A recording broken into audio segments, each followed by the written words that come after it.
Kisah akan diawali dengan memperlihatkan seorang pendekar yang tengah bertarung dengan para pandai besi untuk memperebutkan sebuah golok, di mana dipercaya siapapun yang memiliki pedang tersebut bisa menguasai dunia persilatan.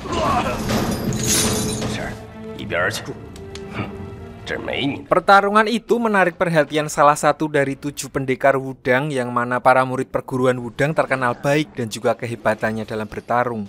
Di sini di dalam filmnya ada namanya, tapi saya jamin kebanyakan dari kalian mungkin akan kesusahan untuk menghafalkan nama-nama tersebut. So biar gampang kita akan panggil aja Wudang ketiga. Balik ke cerita, tanpa mengetahui seluk-beluk perkelahian tersebut, Wudang ketiga mencoba menyelamatkan salah satu pandai besi yang diajar oleh pendekar tadi. Namun ternyata perkelahian tersebut diikuti oleh kemunculan kelompok lain yang berasal dari klan pasir laut yang juga mencoba mengambil golok naga.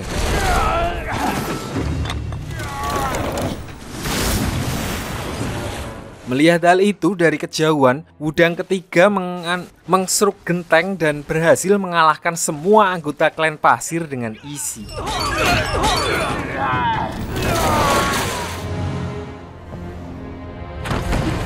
Setelah perkelahian tersebut, pandai besi itu mengira kalau Wudang ketiga juga ingin merebut golok naga miliknya. Namun justru dia hanya ingin menyelamatkan orang itu dan tidak memperdulikan golok naga.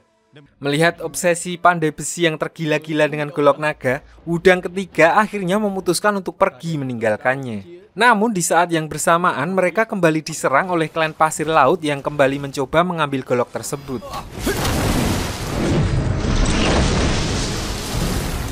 Di sini Wudang ketiga memilih bersembunyi untuk menghindari peperangan. Namun serangan itu mengenai pandai besi dan membuat golok naga terlepas dan tertancap persis di samping Wudang ketiga bersembunyi. Walaupun pandai besi tadi sudah tidak berdaya dan diancam mati-matian oleh klan pasir laut, dia tetap bersiteguh untuk tidak memberitahu keberadaan golok naga. Di saat yang bersamaan muncul sekelompok pendekar lain di mana mereka langsung menghabisi semua prajurit klan pasir laut. Kelompok tersebut bernama klan Elang Langit, yang mana kedatangan mereka juga untuk memperebutkan golok naga. Namun setelah mencari dan hasilnya nihil, di sini pemimpin klan pasir laut memberitahu kalau golok naga tersebut dibawa oleh seseorang dari perguruan Wudang. Mengetahui hal itu, mereka langsung bergegas mencari keberadaan orang tersebut.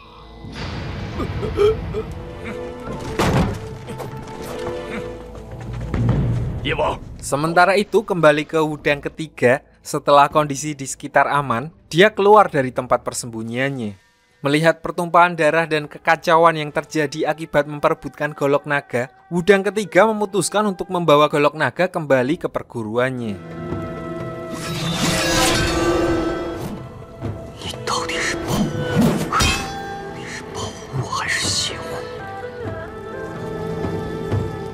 Namun di tengah perjalanan, perahu kecilnya tiba-tiba ditabrak kapal besar dan memaksanya harus naik ke kapal tersebut yang ternyata itu adalah kapal milik klan Elang Langit yang membuntutinya. Awalnya Wudang ketiga berhasil mengalahkan salah satu petinggi klan tersebut dengan mudah. Namun dengan cara licik, dari belakang, anggota klan Elang Langit lainnya menggunakan senjata rahasianya yaitu berupa jarum yang berisi racun dan langsung membuat Wudang ketiga pingsan seketika.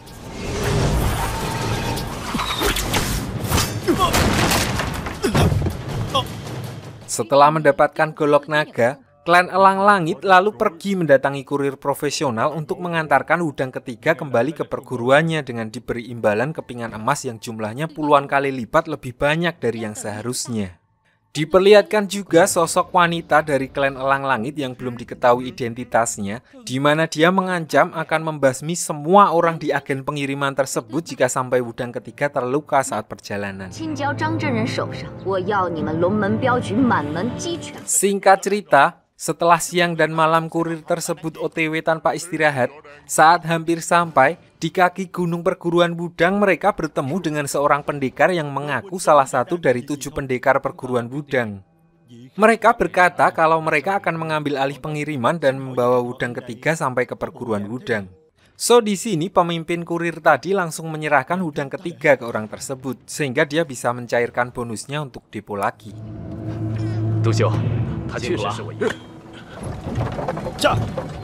Namun tidak disangka, orang itu adalah pendekar yang di awal film tadi bertarung dengan pandai besi. Melihat kondisi Wudang ketiga yang tidak berdaya, orang itu langsung menanyakan di mana keberadaan golok naga. Bahkan dia juga tidak segan-segan mematahkan semua tulang dan sendi-sendi Wudang ketiga untuk mendapatkan jawaban. Sementara itu di sisi lain, datang seorang pria di mana dia adalah murid kelima perguruan Wudang yang asli. Di sini saat patroli, dia bertemu dengan para kurir yang mengantarkan Wudang ketiga. Merasa heran, pemimpin kurir tersebut mengatakan kalau mereka sudah menyerahkan Wudang ketiga ke salah satu saudaranya. Karena merasa janggal karena tidak ada tanda-tanda seseorang yang masuk ke perguruan Wudang, Wudang kelima langsung pergi untuk mencari kakak seperguruannya dan akhirnya dia menemukan Wudang ketiga dalam keadaan tergeletak di rerumputan dengan kondisi semua tulangnya sudah hancur.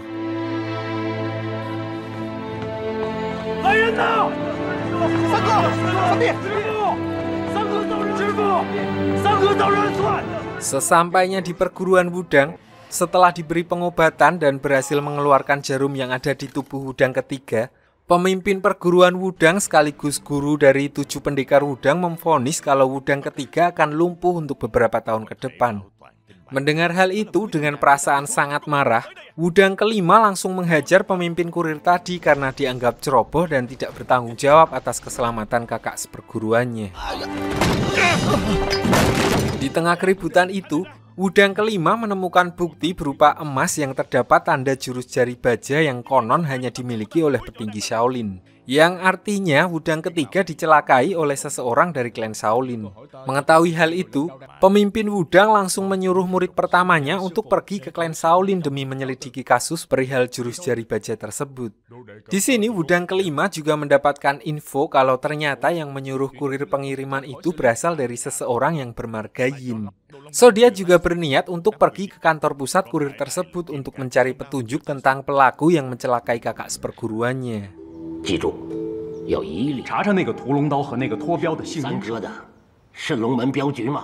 Singkat cerita, setelah seharian OTW menggunakan jurus meringankan dosa, diperlihatkan Wudang kelima yang sudah sampai di kantor pusat kurir yang dimaksud.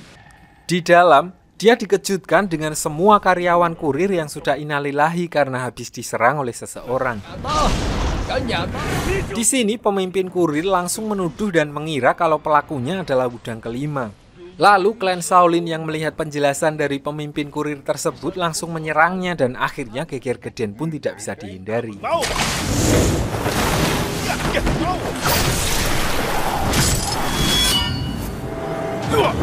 Awalnya Wudang kelima sempat kewalahan karena dia merasa ini cuma salah paham dan tidak menyerang balik.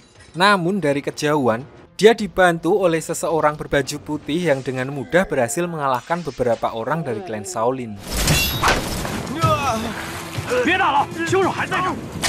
Lalu tanpa menghiraukan para Shaolin tersebut, Wudang kelima mengejar orang yang berbaju putih tadi dan kehilangan jejaknya di sebuah perahu. Namun di sana dia tidak menemukan keberadaan orang yang dia cari dan malah bertemu dengan seorang perempuan yang memperkenalkan dirinya bernama Yin Susu, nggak pakai nasional. Dia lalu mengajak Wudang kelima untuk masuk ke dalam perahu. Dan di sini bukan seperti yang kalian harapkan, Yin Susu menjelaskan di mana intinya kalau dia sebelumnya telah mengikuti orang yang mengaku sebagai murid dari Wudang dan mengambil alih Wudang ketiga.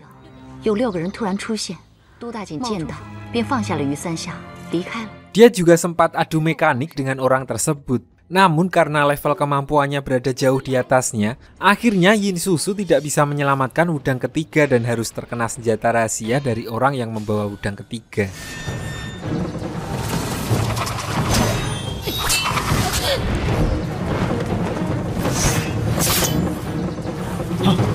Dia juga menjelaskan bahwa yang menghabisi semua karyawan kurir barusan adalah dirinya, di mana hal itu dilakukannya karena mereka tidak bertanggung jawab dengan tugasnya.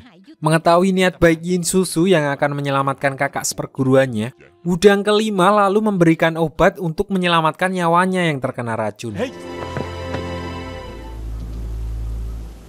Keesokan harinya, diperlihatkan Yin Susu sebagai putri dari klan Elang Langit yang sedang mengadakan acara syukuran setelah mendapatkan golok naga. Dari sini bisa disimpulkan kalau Yin Susu dan kakaknya lah yang melukai Wudang ketiga. di mana hal itu dilakukannya semata hanya untuk mengambil golok naga yang dipercaya bisa menguasai dunia persilatan. Sementara itu, Wudang kelima yang masih penasaran dengan siapa pelaku yang melukai kakaknya juga muncul di tengah acara tersebut. Dan tidak berselang lama disusul dengan kemunculan seorang pendekar yang sangat hebat di mana dia memperkenalkan dirinya dengan julukan Singa Emas dan langsung merebut golok naga dari klan Elang Langit.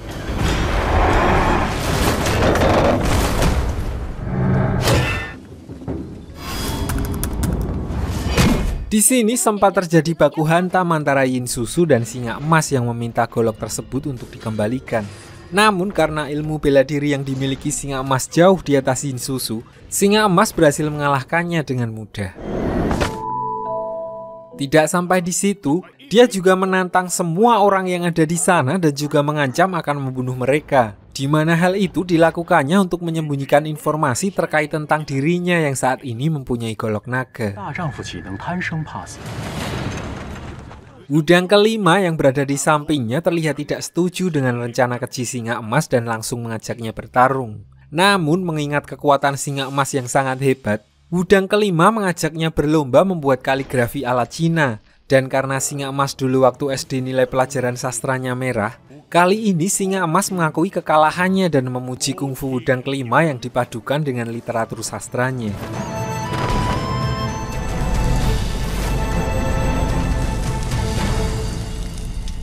Namun ternyata hal itu tidak menghentikan niatan Singa Emas untuk membunuh semua orang yang berada di tempat tersebut. Singa Emas lalu menotok Wudang kelima dan Yin Susu dan mengeluarkan jurus auman singanya yang langsung membuat semua orang yang berada di tempat tersebut menjadi gila. Yang artinya tidak akan ada seorang pun di dunia persilatan yang tahu kalau Singa Emas memiliki golok naga, kecuali Wudang kelima dan Yin Susu yang dia culik menggunakan kapal dengan tujuan membawa mereka ke pulau terpencil dan menemaninya sembari menunggu dia bertapa untuk menemukan rahasia kekuatan di balik golok naga. Di sini Singa Emas menceritakan kalau semua ini dia lakukan hanya karena ingin membalas dendam kepada orang yang telah menghabisi semua keluarganya dulu. Sementara itu Wudang kelima yang menolak untuk menuruti perintah dari Singa Emas lalu membuat rencana untuk kabur dari kapal tersebut. Namun ternyata rencana tersebut didengar oleh Singa Emas di mana hal itu membuatnya geram dan langsung menyerang Wudang kelima dengan membabi buta. Di tengah pertarungan itu, Yin Susu yang melihat Wudang kelima berada di bawah tekanan Singa Emas lalu bersumpah untuk menuruti permintaan Singa Emas, yaitu mengikutinya mengasingkan diri di pulau terpencil.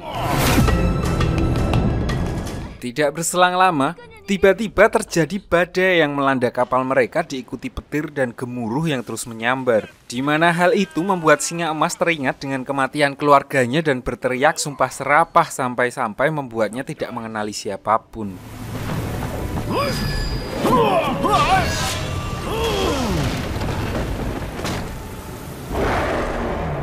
Keesokan harinya, meskipun badai sudah reda, namun kegilaan Singa Emas masih terus berlanjut di mana kali ini dia menyerang Yin Susu dan menganggapnya orang yang telah membunuh istrinya.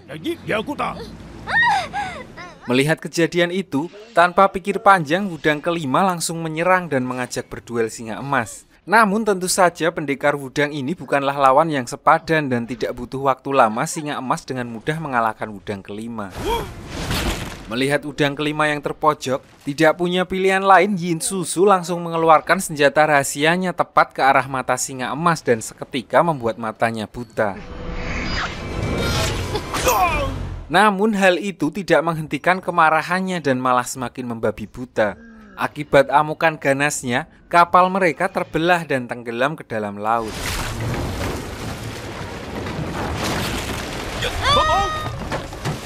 Sementara itu di tempat lain diperlihatkan ibu-ibu pemimpin dari perguruan Eme yang sedang menyerang sebuah karaokean. Di mana hal itu dilakukannya untuk mencari seseorang dari klan Elang Langit yang telah menculik muridnya. Jadi gini, ada banyak sekali perguruan dan klan yang tersebar di seluruh daratan tengah Cina. Namun hanya ada 8 perguruan besar yang paling berpengaruh dan mendominasi. Yang pertama perguruan Ming yang paling kuat dan dianggap sesat, lalu diikuti oleh Shaolin dan Wudang yang juga cukup terkenal dengan integritasnya. Yang keempat perguruan Emei di mana semua anggotanya adalah perempuan, lalu perguruan Elang Langit di mana mereka adalah pecahan dari perguruan Ming. Lalu 3 lainnya nggak begitu penting, cuma buat pelengkap. Balik ke cerita, setelah memporak-porandakan tempat tersebut, akhirnya orang yang dimaksud keluar untuk melawan Bu Guru Emei. Dia bernama Pangeran Elang dan dengan mudah Bu Guru Emei dapat mengalahkannya.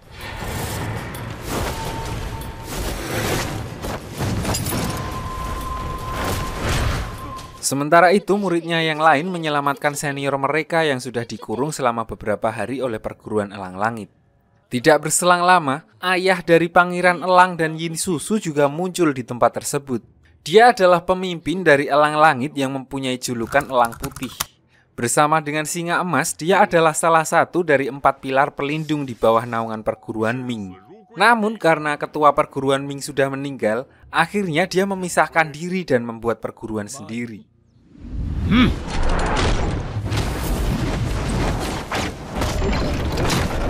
Di sini Elang Putih langsung bertarung dengan Bu Guru Emei karena telah mencelakai anaknya. Pertarungan yang melibatkan 2 ahli bela diri yang sama kuat ini akhirnya membuat mereka terluka dan menyudahi pertarungan tersebut. Di sini Elang Putih lalu memarahi anaknya atas tindakan konyolnya yang menculik dan menyembunyikan murid perguruan Emei di tempat prostitusi tersebut.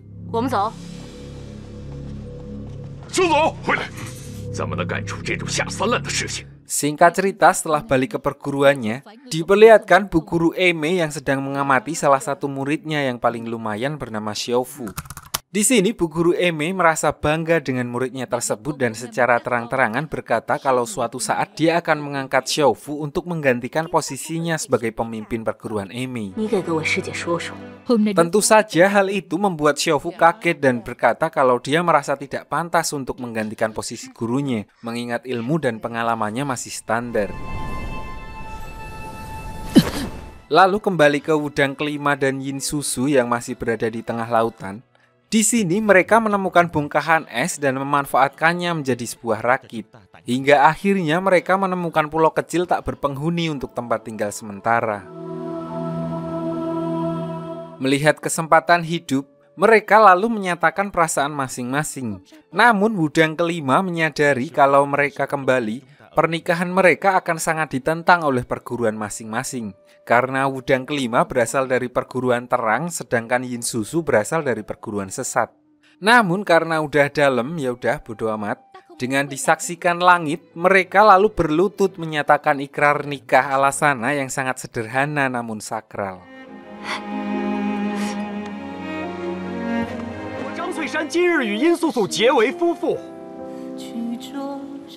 Selanjutnya mereka lalu mulai menjelajahi pulau tersebut dan meskipun pulau itu memiliki gunung berapi aktif, namun seluruh daratannya selalu diselimuti salju.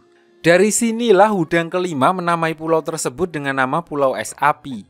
Di tengah perjalanannya, mereka menemukan sebuah gua dan langsung dijadikan sebagai tempat tinggal sementara untuk memulai kehidupan yang baru.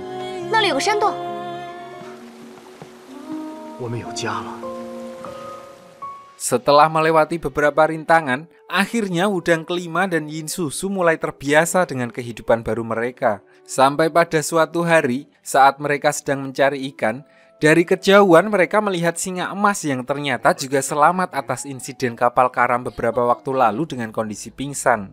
So mereka langsung membawanya kembali ke gua.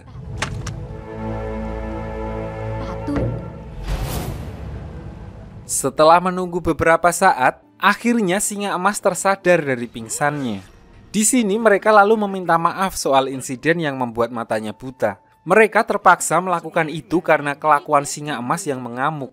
Namun di sisi lain, cita-cita singa emas untuk mengasingkan diri sembari mempelajari rahasia golok naga tanpa seorang pun yang mengganggu akhirnya terwujud walaupun matanya harus buta selamanya. Singkat cerita, setelah beberapa bulan berlalu, diperlihatkan Wudang kelima dan Yin Susu yang sedang berburu. Di tengah aktivitas tersebut, Yin Susu memberitahu suaminya kalau saat ini dia sedang hamil muda. Namun Yin Susu khawatir jika mereka masih tinggal bersama singa emas, hal itu akan membahayakan nyawa anaknya nanti. Mengingat singa emas bisa saja sewaktu-waktu kumat dan tidak bisa mengendalikan emosinya. Sebagai suami yang soleh dan bertanggung jawab, Wudang kelima lalu berkata kalau dia akan berusaha mati-matian untuk melindungi istri dan anaknya.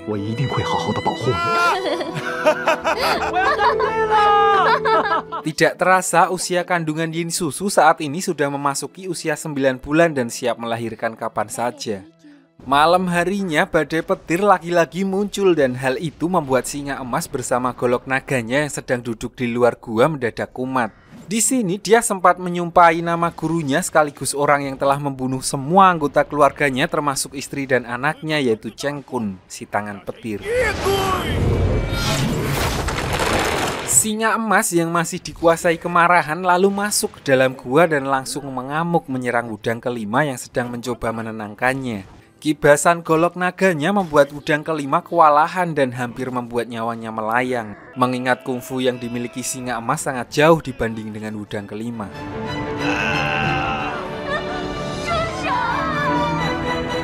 Bersamaan dengan itu, Yin Susu yang sedang menahan kesakitan di dalam perutnya akhirnya melahirkan anak dengan selamat.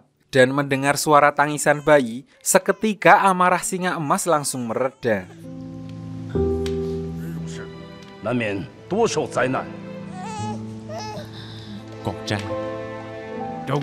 Melihat kepedulian singa emas terhadap anaknya, di sini Yin Susu meminta kepada singa emas untuk menjadikan anak yang baru dilahirkan tersebut menjadi anak angkatnya, dengan harapan singa emas tidak terlalu kesepian dan bisa melupakan dendamnya di masa lalu.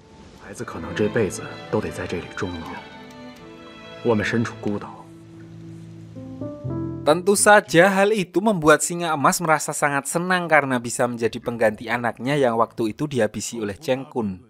Tidak sampai di situ, Wudang kelima juga meminta singa emas untuk memberi nama untuk anak tersebut. Dan akhirnya dia diberi nama Zhang Wuji, di mana nama tersebut mengambil dari nama belakang anak singa emas dan nama depan Wudang kelima. Sementara itu di tempat lain, diperlihatkan markas klan Elang Putih yang tiba-tiba kedatangan sosok yang sepertinya level kemampuannya benar-benar jauh di atas semua orang yang sudah kita bahas sebelumnya.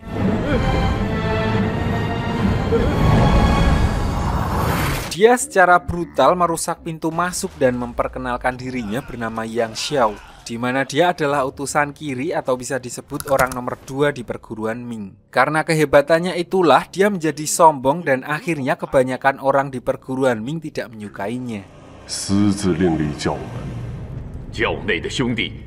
Kedatangannya tersebut bertujuan untuk menertibkan klan milik Elang Putih yang telah membentuk kelompok terpisah di bawah naungan perguruan Ming. Karena itu dianggap telah melanggar aturan. Jadi gini, perguruan Ming mempunyai pemimpin yang mana baru-baru ini dia telah menghilang dan diduga telah meninggal dunia. Lalu dia mempunyai bawahan yaitu utusan kiri yang Xiao tadi dan utusan kanan yang belum diketahui identitasnya. Lalu di bawahnya lagi ada 4 pilar penjaga yaitu naga ungu belum kelihatan, lalu singa emas, elang putih yang bikin klan sendiri tadi dan kelelawar hijau belum kelihatan juga. Baru di bawahnya ada 5 pengembara dan puluhan ribu prajurit. Lalu balik ke cerita karena dianggap tidak sopan, akhirnya geger geden pun tidak bisa terhindarkan. Elang putih yang masih cedera karena bertarung dengan pemimpin Eme kemarin pun dengan mudah dikalahkan oleh Yang Xiao. Lalu sebelum berpamitan pergi, Yang Xiao sempat memperingatkan untuk membubarkan klan milik Elang Putih dan segera merapat kembali ke perguruan Ming.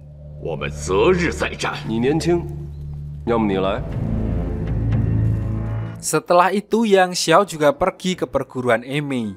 Dia berniat untuk menyelesaikan permasalahannya dengan ketua Eme, di mana Yang Xiao dianggap telah membunuh kakak seperguruan ketua Eme. Namun karena sudah terlalu dendam, ketua Eme tidak mau mendengar kata-kata Yang Xiao dan malah langsung menyerangnya.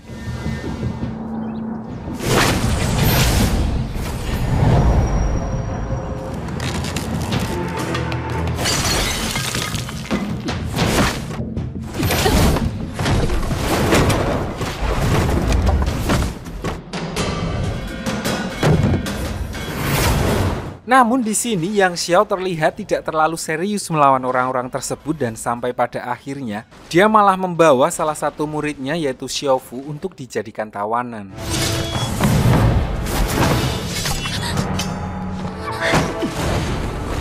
Di sana Yang Xiao menitipkan seorang gadis kecil kepada Xiao Wu untuk merawatnya selama sebulan dengan perjanjian setelah sebulan dia akan membebaskan Xiao Fu. Selama dia menjaga anak kecil tersebut, seiring berjalannya waktu, hubungannya dengan Yang Xiao mulai dekat dan Xiao Fu yang awalnya didoktrin oleh gurunya kalau perguruan Ming adalah perguruan sesat dan jahat. Di sini dia mulai menyadari kalau ternyata perguruan Ming tidak seperti apa yang dikatakan oleh gurunya. Singkat cerita, setelah terjadi insiden yang mengakibatkan Yang Xiao terluka akibat makanannya diracun oleh sekelompok pemberontak perguruan Ming, dia lalu menceritakan semua masalah yang terjadi dengan perguruan Emei kepada Xiao Fu. Di mana intinya kalau pada waktu itu kakak seperguruan pemimpin Emei menantang Yang Xiao dengan membawa pedang langit. Namun bahkan setelah sekian tahun berlatih pun, Yang Xiao dengan mudah dapat mengalahkan kakak seperguruan pemimpin Emei karena tingkatan kungfu yang jauh berbeda.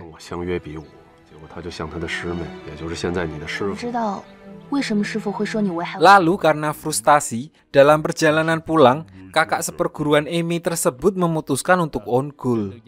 Dan sejak saat itulah pemimpin Emei mempunyai dendam kesumat kepada Yang Xiao karena mengira Yang Xiao telah membunuh kakaknya. Tidak sampai di situ, dia juga menduga kalau Yang Xiao telah mencuri pedang langit, di mana pedang langit tersebut hilang setelah pertarungan dengannya. Tentu saja di sini Xiao Fu langsung meminta untuk mengembalikan pedang tersebut. Namun Yang Xiao berkata kalau dirinya tidak mencurinya karena tidak terlalu tertarik dengan pedang tersebut. Namun dia tahu siapa orang yang mencurinya. Setelah Yang Xiao sembuh dari lukanya, di sini Xiao Fu berniat untuk kembali ke perguruan Emei. Mengetahui hal itu, Yang Xiao langsung menahannya dan malah ngomong belak-belakan kalau saat ini dia jatuh cinta kepada Xiao Fu. Lagian juga kalau Xiao Fu kembali ke Emei tanpa luka sedikit pun akan menjadi tanda tanya bagi Bu Guru Emei mengingat kebencian Bu Guru Emei terhadap Yang Xiao. Namun seketika dia menolak cinta tersebut meskipun dia juga mempunyai perasaan yang sama dengan Yang Xiao. Dia beralasan kalau dia sudah dijodohkan dengan pendekar Wudang ke-6 dan sudah pasti pemimpin Emei tidak akan menyetujui jika dia menikah dengan Yang Xiao. Paginya sebelum berpisah, Yang Xiao sempat memberikan tanda pengenal perguruan Ming dan berkata kepada Xiao Fu jika berubah pikiran atau kalau membutuhkan bantuan bisa mencarinya menggunakan tanda pengenal tersebut. Di dalam kesedihannya, Yang Xiao lalu mencari pedang langit dan meninggalkannya di halaman perguruan Emei secara diam-diam. Dia sengaja melakukan itu karena cintanya kepada Xiao Fu yang dimana Xiao Fu sendiri memiliki cita-cita untuk mencari pedang langit dan memberikannya kepada gurunya. Hal itu sontak membuat pemimpin perguruan Emei terkejut dan berterima kasih dengan siapapun yang telah mengantarkan pusaka pedang langit kembali ke perguruannya. Sementara itu di sisi lain setelah 10 tahun sudah berlalu, diperlihatkan Wudang kelima dan Yin Susu yang masih hidup di Pulau Es Api bersama Wuji dan ayah angkatnya Singa Emas yang sangat menyayangi Wuji kecil. Sayangnya sampai saat ini Singa Emas belum juga berhasil menemukan rahasia di balik golok naganya.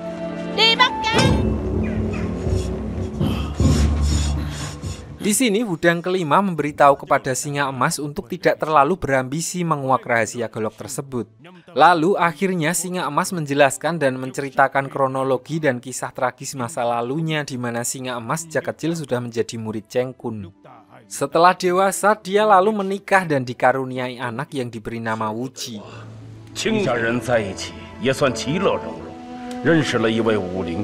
Lalu pada suatu malam, sang guru datang ke rumahnya dalam pengaruh alkohol, dan saat Singa Emas sedang keluar mancing sidat bersama teman-temannya, Cheng Kun lalu mencoba menganu istrinya.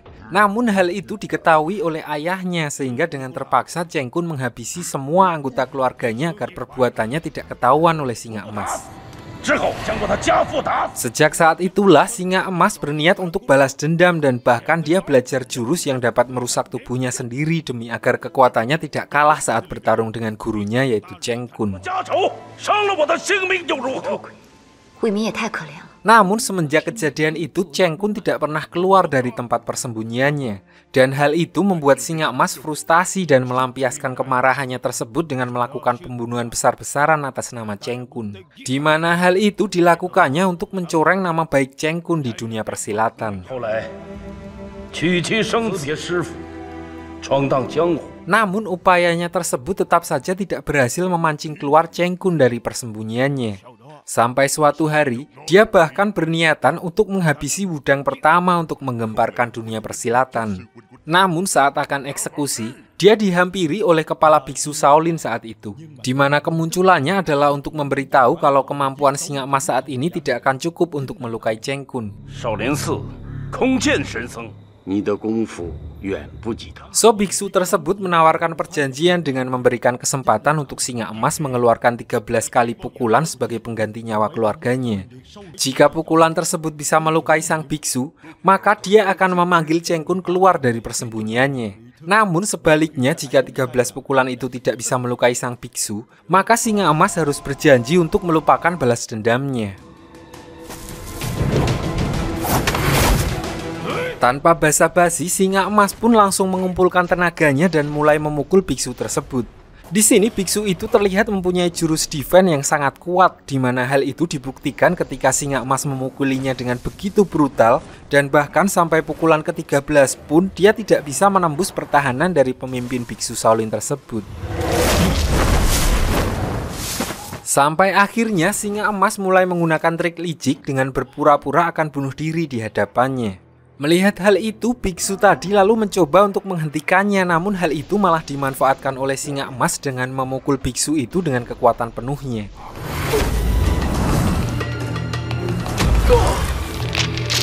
Dalam keadaan sekarat pun, kepala biksu Shaolin tadi berkata kalau dia melakukan hal itu semata hanya untuk mencegah singa emas dari menghabisi orang-orang yang tidak berdosa. Dan lagi kemampuan singa emas masih jauh untuk bisa mengalahkan Cheng Kun kecuali dia bisa menguak rahasia dari golok naga. Lalu belum sempat menyelesaikan perkataannya, biksu tersebut akhirnya meninggal dunia dan sejak saat itulah singa emas berjanji untuk tidak menghabisi nyawa orang tidak berdosa lagi dengan mengatasnamakan Cheng Kun dan alih profesi untuk mencari golok naga dan menguak rahasia di dalamnya.